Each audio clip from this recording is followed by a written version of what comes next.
Ora viva a todos que estão neste momento a ver-nos em casa.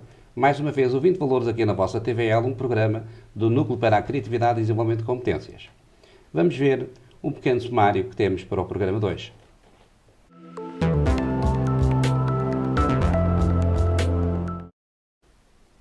Hoje temos em menu principal a escola.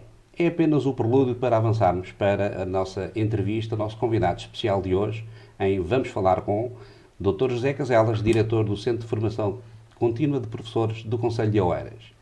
Depois temos o nosso resumo noticioso, onde vamos dar indicação de dois eventos muito importantes. Um que aconteceu e outro que vai acontecer amanhã.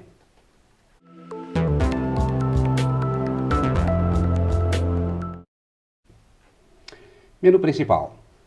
Tema escola. Dou-se isto aqui a falar em dois vocábulos que tiveram uma grande importância na antiguidade. O vocábulo escola e o vocábulo educação. A educação na antiga Grécia tinha o significado de descoberta ou facilitar a descoberta. A escola tinha o significado de recreio. Logo, aprender e estudar era visto, era encarado como uma forma de recreio, era a brincar que se aprendia. Entretanto, isto foi evoluindo ao longo dos séculos, ao longo dos milénios, e chegamos aos dias de hoje. No final do século XIX, houve um grande estudo para aferir as taxas de analfabetismo entre os países nórdicos e os países do sul latinos. Chegou-se a uma conclusão. A taxa de analfabetismo era à volta dos 85% nas duas realidades, quer nos países nórdicos, quer nos países latinos. A entrar no século XX, portanto 90 anos depois, fez-se novamente o mesmo estudo, para ver se tinha havido alguma evolução nesse parâmetro. Chegou-se então à conclusão que os países nórdicos, a taxa de analfabetismo caiu drasticamente e apenas 15% da população não sabia ler nem escrever. Nos países latinos, e em particular em Portugal, as coisas mantinham-se mais ou menos na mesma. Fator diferenciador aí, religião. Nos países nórdicos, quem não soubesse ler nem escrever, não podia casar, ser batizado e ter os sacramentos da Igreja em geral. Nos países latinos, quanto mais pobre e mais analfabeto, melhor a entrada no céu. E isso fez toda a diferença. Portanto, a escola, entretanto, no século XX, e depois da nossa Revolução dos Cravos, em 74, tem assumido um papel fulcral no desenvolvimento do país. Já Pitágoras dizia: educai as crianças, não será necessário castigar os homens. E isto é bem o paradigma de como a escola, a educação dos cidadãos, dos povos, é o fator primacial de desenvolvimento de qualquer país. E hoje, na Europa e em particular em Portugal, o enfoque vai todo para a educação. A educação é, de facto, a trave mestra do desenvolvimento de Portugal. Para falar de educação, melhor do que eu, e para falar sobretudo daqueles que são os protagonistas mais importantes, ou pelo menos que têm um peso muito grande nesse domínio, são os professores, são os formadores, são as comunidades escolares. E quanto melhor formados tivermos estes nossos protagonistas, professores, melhores cidadãos teremos no final do processo de aprendizagem, prontos para dar o seu contributo para o desenvolvimento do país. Acompanha-me então na rubrica seguinte, Vamos Falar com.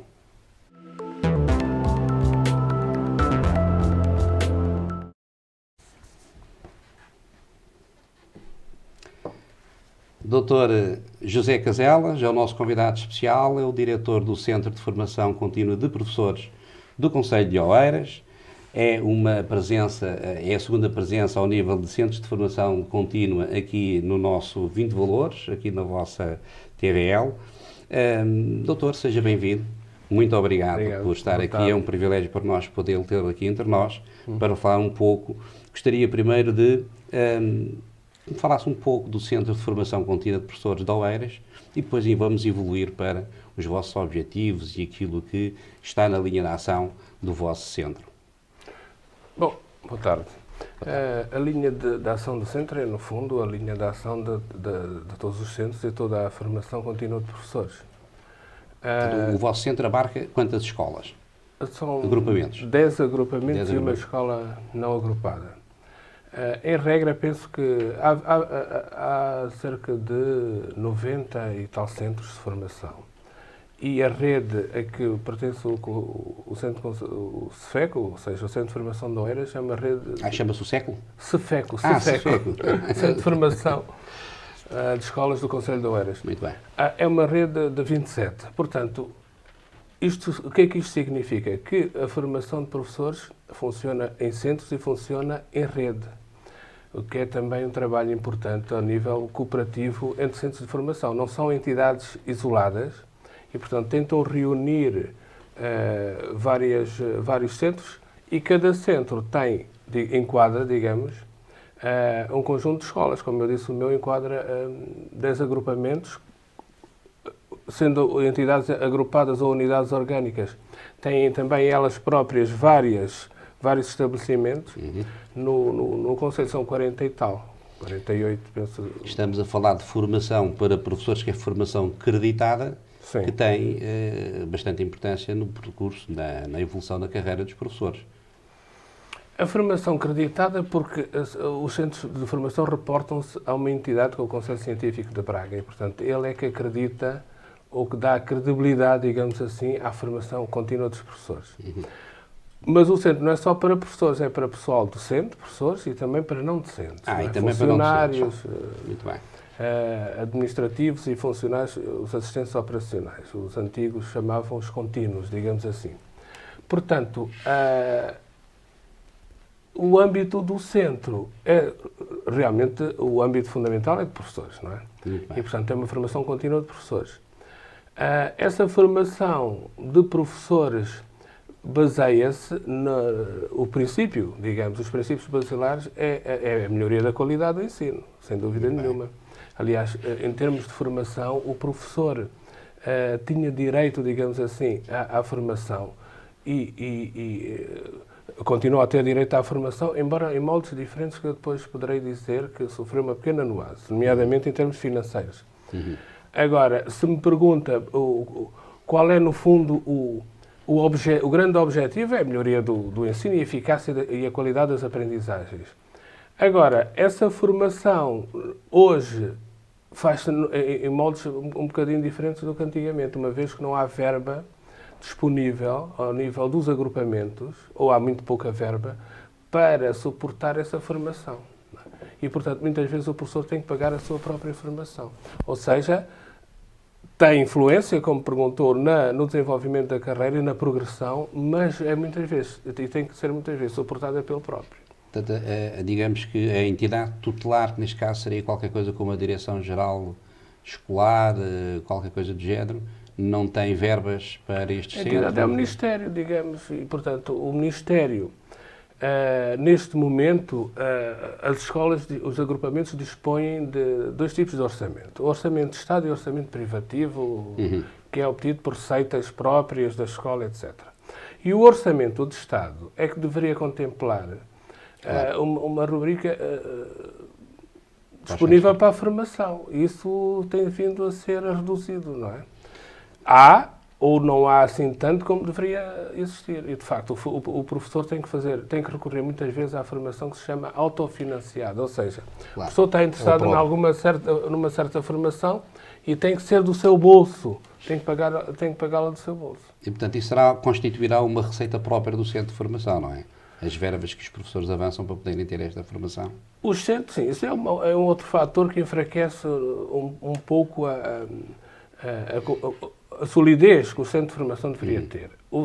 Como não há muita verba da parte dos agrupamentos, aquele no fundo serve, porque o centro serve agrupamentos e está destinado aos professores desses agrupamentos a fornecer ações de formação.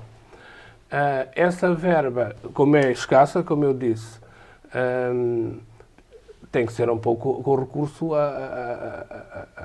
ao financiamento dos professores. E o centro também pode atuar fora do universo restrito dos professores, isto é, terem ações de formação que se destinem não só a professores, mas a outro tipo de interessados e que inclusivamente possam até nem pertencer ao espaço das comunidades escolares que estão associadas ao centro? Não, em regra tem que ser professores, tem que ser de facto docentes. Podem ser docentes de outros concelhos, mas em regra tem que ser mesmo docentes. Muito bem. Os auxiliares, que antigamente tinham um nome mais Os auxiliares chamam-se agora os assistentes operacionais. Chamemos exatamente, assim. exatamente. E, portanto, também têm direito à formação. Só que, neste momento está a acontecer uma coisa há uma coisa diferente ao nível da formação daquilo que chamam os auxiliares, são os assistentes operacionais, e vamos chamar o pessoal não docente.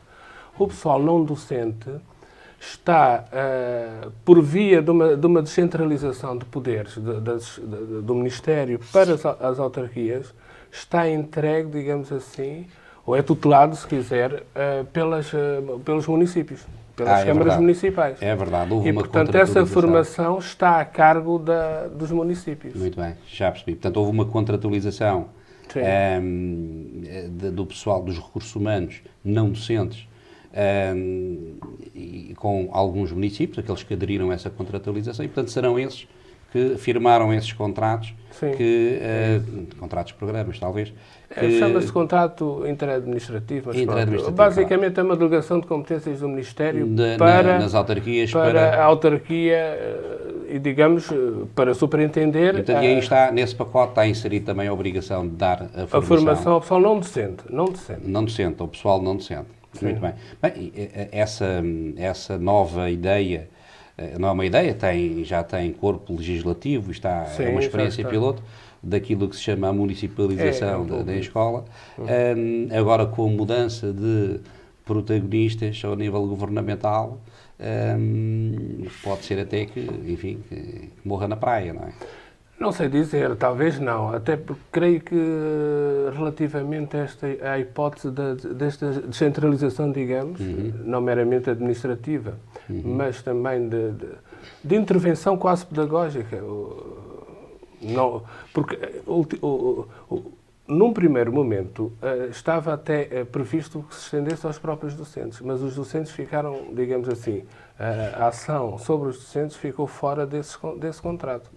Agora, se morre ou não na praia, como diz, não sei se vai recuar. Os contratos estão estabelecidos, estão em vigor e, portanto, creio que isto vai continuar nesse panorama.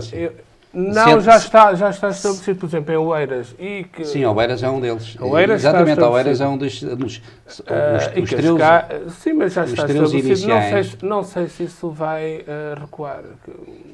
É porque aquilo que tem sobressaído de vários seminários que têm feito a propósito disso, pouco por todo o país, sinto que a classe docente, ou pelo menos a classe que tem a responsabilidade da gestão das comunidades escolares, não vê com bons olhos esta, digamos, descentralização que o anterior governo iniciou e que vamos ver se mantém, se continua ou não, independentemente do mérito ou do demérito da mesma. Eu sei que há municípios, em especial aqui na Coroa de Lisboa, na grande região de Lisboa, há municípios que têm uma relação muito próxima mesmo, com as comunidades escolares.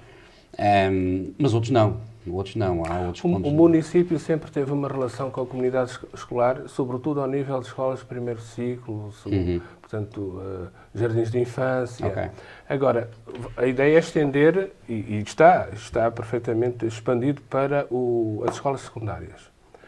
E falam da desconfiança. Pode haver sempre essas desconfianças iniciais, mas penso que o processo até ver parece-me irreversível desse ponto de vista. E essa desconfiança, se calhar, vai se esbatendo, não sei. É um tema que está em fase, digamos que, embrionária, ainda para ser tratado e em futuros programas fica já convidado para participar no debate, porque é uma das ideias que temos para explorar, é exatamente ver se esta experiência piloto se deixa esse estágio de ser experiência piloto e se consolida, ou se, pelo contrário, há um retrocesso.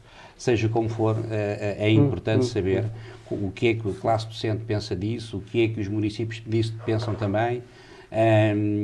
E depois aqui, no mundo das autarquias locais, há sempre esta rivalidade entre o município por um lado, a freguesia pelo outro. Enfim, é um debate interessante que iremos explorar. Ainda vai dar que falar. E ainda bem, porque da discussão nasce a luz, não é? Sim, isso até é bom. Diga-me uma coisa, professor. As áreas de formação direcionadas para os docentes é necessariamente distinta da área de formação direcionada para os não docentes. Claramente, sim. Embora possa haver uma outra base comum, por exemplo, sei lá, Pode novas haver um outro tecnologias, denominador. por exemplo, Isso. ou não. Mas são distintas. São Estou-me a completamente. lembrar que no Núcleo para a Criatividade e Desenvolvimento de Competências temos um conjunto de formações, de workshops, que realizamos e que colocamos nas escolas, nos agrupamentos escolares, e um deles é a disciplina positiva e que é tipicamente orientado para a classe docente. É uma derivação da parentalidade positiva. Esta aqui mais dirigida a encarregados de educação. No fundo é atuar através de estímulos positivos para conseguir obter resultados diferenciados daqueles que no passado se obtinham. Uma coisa que é uma curiosidade minha, pessoal.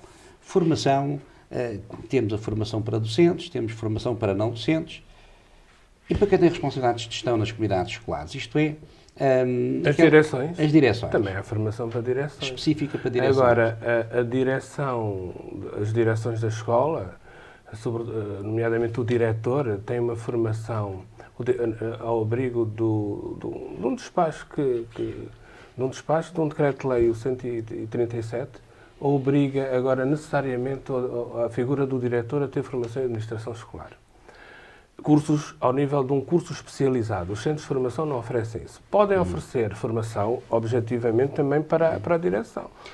Do ponto de vista jurídico, por exemplo, do ponto de vista genérico, de outro tipo de formações, em que também o diretor foi docente e também pertence ao âmbito docente e pode ter a formação. Mas, como eu digo, a formação do diretor está, sobretudo, a cargo desses cursos especializados de administração escolar. E quem são as entidades que ministram esses Universidades, por exemplo. E o INA, talvez? O INA já fez uma. Eu, por exemplo, tirei esse curso numa universidade, outros podem fazer nesse. Mas é, sobretudo, ao nível do ensino superior. Não necessariamente em centros de formação. É que eu, curiosamente, aqui há uns anos, ouvi falar desse curso, através do INA, que entretanto passou a fundação, eu não sei se o INA, o Instituto Nacional de Administração, se agora se o funciona... INA em tempos fez esse curso, aliás, fez uma primeira parte como pós-graduação. Exatamente. Tanto quanto eu sei. E que depois teve que ser concluído para expandir para um curso de especialização e teve que ser feito numa universidade. Exatamente. O INA, enfim, é uma instituição que, a partir de uma certa altura, o comércio começou a pesar mais. Eu lembro do INA ter cursos de 5.000 euros. Na atividade privada vivemos cursos assim tão caros, mas pronto, eram cursos muito, muito interessantes e muito importantes, que o INA tinha com um alto grau de especialização e tudo isso. Entretanto, aquilo passou a fundação, quando houve o advento de acabar aí com algumas instituições da administração pública desconcentrada, e passou a fundação, enfim, depois o INA, eu cheguei a participar ainda com comunicações aos congressos do INA, todos os anos faziam um congresso de administração pública, eu fiz pelo menos umas 7 comunicações a esses congressos durante 7 anos seguidos, e depois acabou, passou a fundação, nunca mais, eu pelo menos nunca mais tive conhecimento dessas atividades. Doutor, diga-me uma coisa, a escola para si é o quê? O que é a escola? Esta é uma pergunta muito complexa. Parece muito simples, mas é complexa. Peço desculpa por fazer essa pergunta. Para quê, no fundo, o que é a escola ou para que serve a escola, digamos assim? Exatamente. Encarar a escola, isso é um grande tema das ciências de educação e que durante os anos que percorreram, que a pedagogia, digamos, percorreu, muito se debateu sobre o que é isso da escola.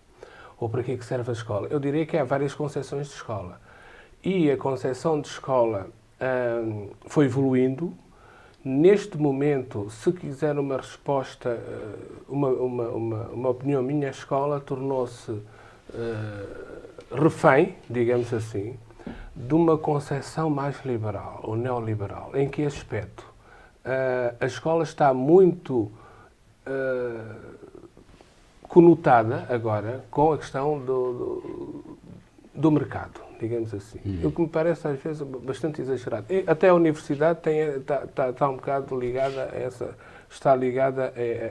a esse conceito de mercado. Eu diria que isso é uma visão neoliberal da escola e é um bocado essa visão que nós temos hoje em dia.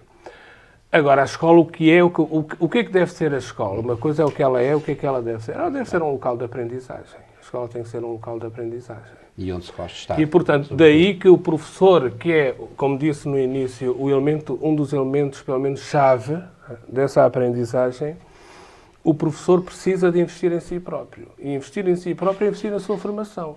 Investir na sua formação e, portanto, realizar ações de formação. Eu acho que a figura do professor, eu vejo sempre a figura do professor, também por motivos pessoais, porque eu sou também investigador, vejo a figura do professor como tendo que ser necessariamente um investigador. E o que é que isso significa? Significa que deve atualizar-se.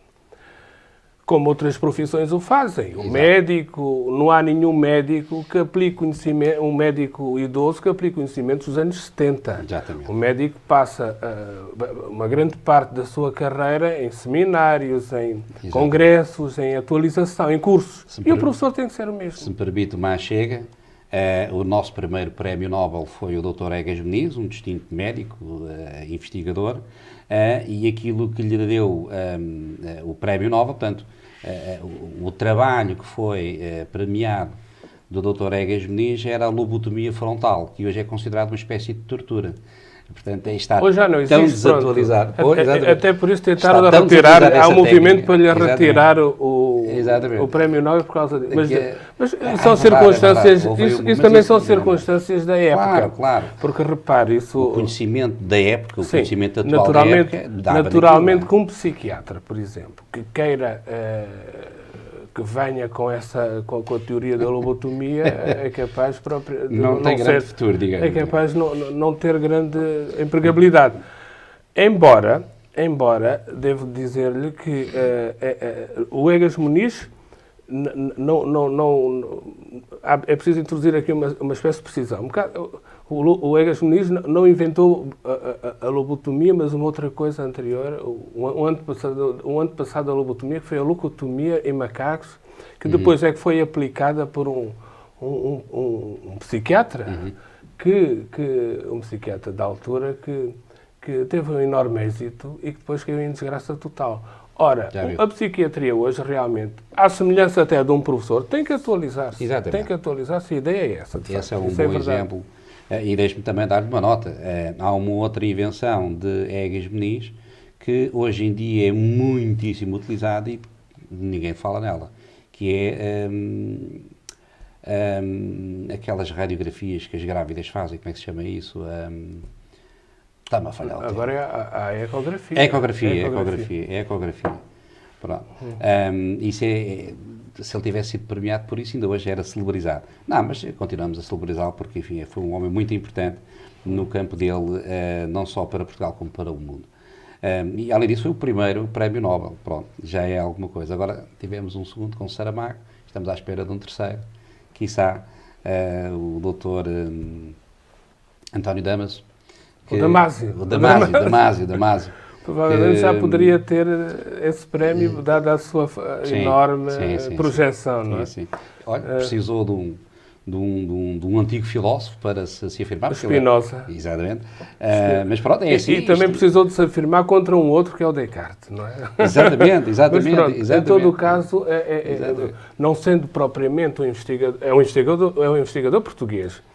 Embora trabalhe nos Estados Unidos, mas é uma figura bastante importante na neurociência. Doutor, voltando aqui a esta relação, diria, umbilical do Estado com a comunidade escolar pública versus a comunidade escolar privada e a regulação que, hoje em dia, de algum tempo para esta parte, o paradigma da intervenção do Estado na economia começou a fazer-se através das entidades reguladoras. E regula-se tudo e mais alguma coisa. Depois temos aí uns órgãos que se encarregam de assegurar essa regulação. Nos casos dá muito certo, noutros casos não dá tão certo quanto isso. Ao nível das escolas, não temos entidades reguladoras, como, enfim, TUCU, mas temos uma forte regulação, quer do público, quer do privado. E quem faz essa regulação é o Ministério, como é evidente. E, portanto, deve estar a referir-se à relação entre o Estado e as escolas. E as escolas, exatamente. Essa relação entre o Estado e as escolas, como estávamos a falar há pouco, é uma relação que está a tentar descentralizar de alguma forma. Mas, se quiser, o tal modelo que eu estava a dizer, que é o modelo da escola atual, o tal modelo neoliberal, implica que o Estado intervenha pouco, de alguma forma. Embora o Estado acabe sempre por intervir bastante ao nível das escolas, mais se calhar do que devia, porque fala-se muito da autonomia das escolas. E a escola acaba por não ter nenhuma autonomia, na verdade. É uma autonomia ou ter mitigada. uma autonomia muito reduzida, do meu ponto de vista. Inclusivamente há aquilo a que se... Houve uma certa moda, agora não tanto, porque não me parece que tenha tido grandes frutos, que é os contratos de autonomia. Isso. Portanto, esses contratos de autonomia também funcionaram um bocadinho como uma espécie de tentativa da escola se autonomizar relativamente a tal regulação central. E agora vamos ver com as autarquias. Em suma, como é que é regulada hoje a escola? Eu penso que a escola é regulada pela administração central, por um lado. Do ponto de vista do município, se a passagem ou a delegação de competências da administração central para o município vai introduzir outro tipo de regulação, que ainda não sei muito bem. Nem que molde aquela irá ocorrer. Daí que é um conceito bastante complexo, porque a regulação da escola, no fundo, é feita pelo Estado, mas estamos a falar da escola pública. E se nós tivermos um modelo de regulação assente, como vigora até hoje, assente na perspectiva da privatização, é uma regulação sempre problemática, porque a escola pública tem estado a recuar nitidamente face a outros modelos de privatização. Inclusivamente chegou a pensar-se numa privatização das direções escolares, no sentido em que virem os gestores que não pertencessem a... Mas essa ideia caiu. Não sei se a ideia, creio que foi do professor Justino ou não. Agora, que tipo de regulação é que existe atualmente nas escolas? É uma regulação ainda da administração central, sem dúvida. Centralista, portanto. Centralista, bastante. E se passar para a autarquia, não sei se a autarquia vai dar aquela autonomia que as direções tanto anseiam. Pois, deixa de ser um centralismo estatal para ser um centralismo autárquico. Um centralismo local, eventualmente, não é? Provavelmente, não sei. É um bocado isso.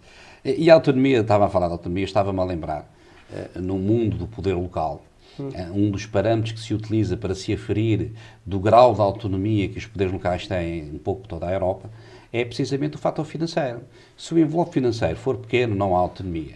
Se for generoso, então já se pode começar a falar de autonomia. Nas escolas, o que interessa terem no papel a autonomia se depois não têm o recurso financeiro para serem de facto autónomas, não é? Até aquilo que está a dizer é certíssimo desse ponto de vista. O instrumento financeiro da escola é o Orçamento de Estado, que é o que vem do Ministério. Esse Orçamento de Estado vai passar a ser gerido ao nível do município.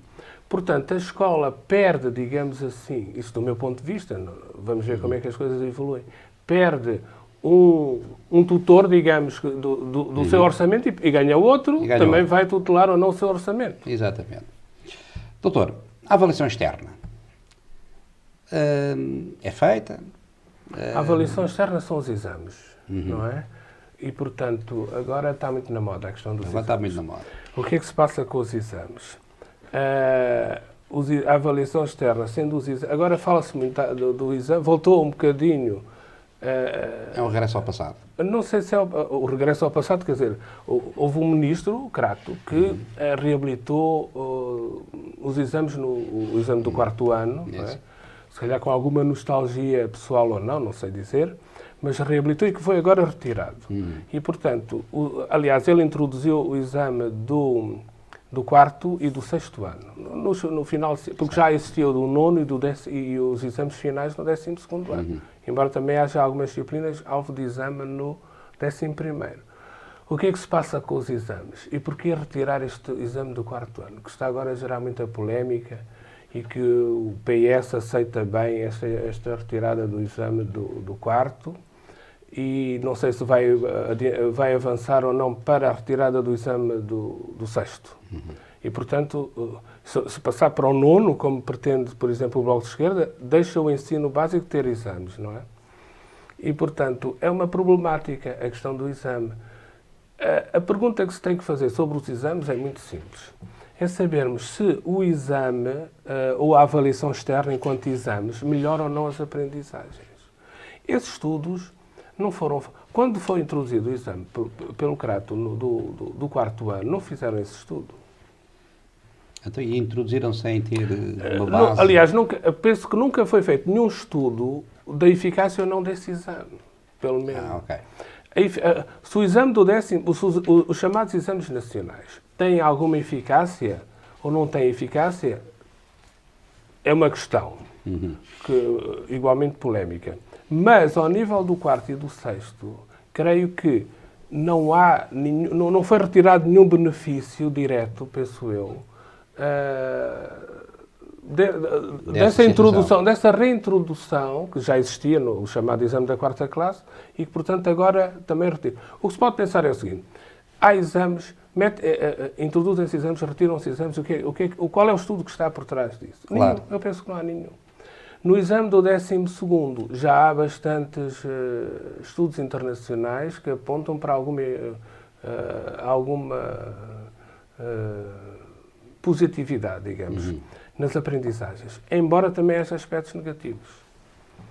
Então nós podemos equacionar a coisa de duas formas. Quais são os aspectos positivos ou negativos dos exames, nacionais sobretudo.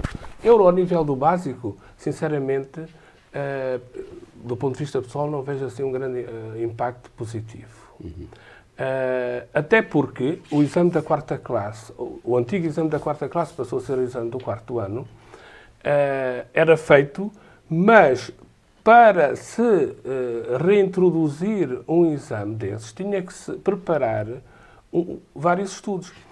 Assim que é feito o exame e se é detectado algumas fragilidades, como é que se corrige isso? Foi corrigido ou não foi corrigido? Não penso que se tenha corrigido coisa nenhuma.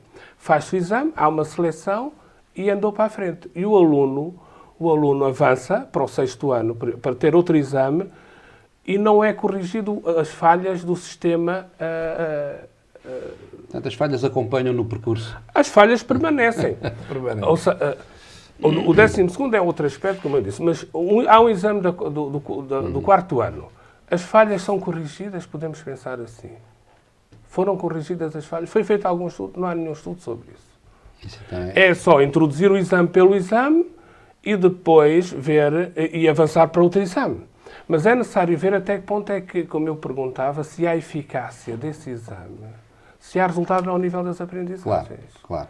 Porque se não houver eficácia, não serve para nada. O exame não serve para nada. No caso do 12º é um bocado diferente, porque o 12º há estudos que apontam realmente para uma melhoria das aprendizagens no exame do 12º, nos exames nacionais. Muito bem.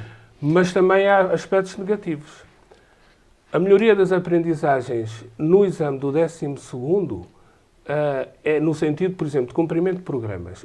O professor preocupa-se, uma vez que há disciplinas que têm exame, o professor preocupa-se com essas disciplinas e há uma melhoria nítida nessas disciplinas. O problema são aquelas que não são sujeitas a exame e que são desvalorizadas. Alguém se preocupa com essas disciplinas? Muito poucos. Porque se aquelas disciplinas não interessam para exame, então também os professores não se aplicam tanto naqueles programas. Essa seria a desvantagem grande dos exames nacionais, mas também tem aspectos positivos, é óbvio. O cumprimento do tal programa, o maior investimento dos professores, mas nessas disciplinas sujeitas a exame. Claro. No básico, que as disciplinas são sobretudo o português, são apenas o português e a matemática, era preciso ver se realmente os alunos melhoram ou não melhoram nessas disciplinas. Claro, até porque a evolução é isso mesmo, é detectar os erros. Mas é quando se detectam erros, porque senão o exame tem apenas um aspecto seletivo e de exclusão. Se quando se detectam erros na escola pública, esses erros têm que ser corrigidos. Exatamente. Porque estar a detectar que há uma falha nisto ou naquilo e depois passamos à frente, que é o que tem acontecido, não se retira nenhum benefício disso. Professor, temos um ditador terrível, que é o tempo. que é o Que é o tempo. tempo. A conversa está muito boa, gostaria muito de continuar, mas fica o convite para, num próximo programa, Sim. debatermos mais Por mim, aprofundadamente. com todo o gosto, E sempre quiser. quero agradecer-lhe profundamente por ter aqui estado e o privilégio que foi para nós podermos falar sobre estas matérias muito interessantes e nunca acabadas. E agora vamos passar ao Tome Nota.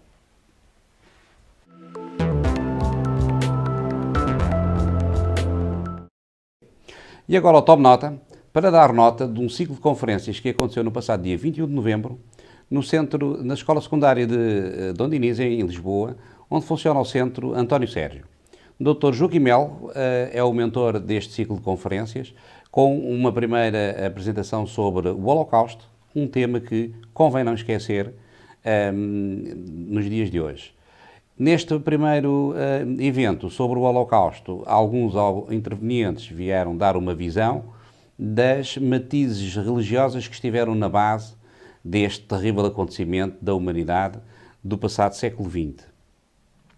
O Dr. Joaquim Melo, com este ciclo de conferências, pretendeu dar a conhecer não só esta matéria e convidar alguns especialistas nesta área, como também dar visões distintas do Holocausto em várias áreas do saber da humanidade.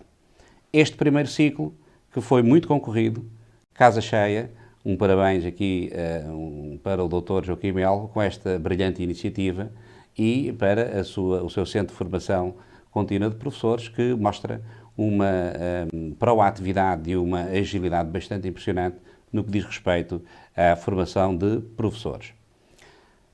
No próximo dia 5, portanto amanhã, este ciclo de conferências continua, desta vez com o tema do Holocausto subordinado ao Holocausto na literatura. Portanto, as várias obras literárias que surgiram após a Segunda Grande Guerra Mundial e que retrata, sob várias perspectivas também, as perspectivas de cada um dos autores, o Holocausto sob a forma de obras publicadas. Apareçam, entrada livre, casa cheia, certamente mais uma vez, e depois para o ano haverá mais uma continuidade deste ciclo de conferências do Centro de António Sérgio, cujo mentor e diretor o Dr. Joaquim Melo. Até uma próxima oportunidade. Carpe diem.